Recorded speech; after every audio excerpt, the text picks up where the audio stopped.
Good morning mga Dars!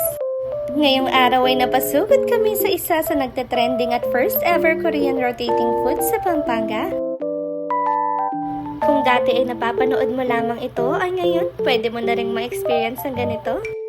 Pagkapasok mo pa lang ay bubungad sa iyo ang napakagandang restaurant at napakaaliwalas.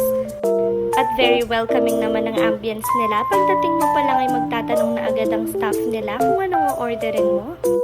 Located nga pala ito sa Central Town Mall, Barangay Kutkut, Angeles City, Pampanga. Yung menu nga pala nila ay 699 at 999 pesos. Depende na lang kung anong gusto nyo. Nakaka-amaze lang na ikaw talaga ang pipili kung alin sa mga umikot na tong kukunin mo. Syempre, kumuha na rin kami agad ng drinks namin. Makapag-aura nga sandali dito. At kinuha namin lahat ng klase ng drinks para matikman namin lahat to.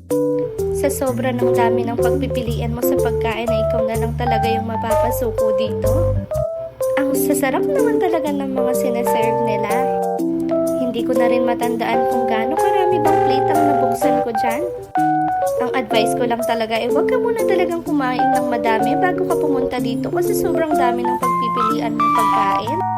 Mahigit sa 100 Asian dishes ang makikita mo dito, kaya paano mo titikman lahat to? At ito nga pala ang pinaka-paborito kong dumadaan sa table. Hindi ko na rin matandaan kung nakailan akong ganito. Sa presentation pa lang ng mga pagkain ay sobrang mabubusog ka na. Paano pa kapag kinain mo lahat to? Napaka-quality din ng bawat food na sinaserve nila. Mahigit sa 10 plates na nga ang nakain ko pero marami pang iba. Tinikman ko din pala lahat ng drinks nila at sobrang malasa din. Napaka-worth it talaga ng binayad namin. Hindi ko nga alam kung hindi sila nalulugi dito at paano nila nagagawa ito. Sobrang dami naman kasi ng pagpipilian. Merong gulay, may meat, may sushi, basta Korean at Japanese dishes meron dito. Sa oras na yan ay hindi na ako halos makagalaw sa sobrang busog ko. Kumuha pa ako ng drinks ulit.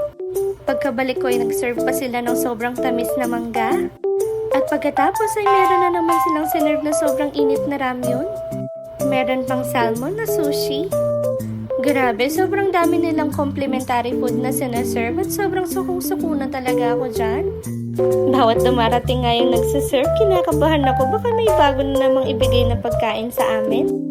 At nag-bill out na rin kami kasi sobrang busog na busog talaga at sulit na sulit ang pagkain namin dito.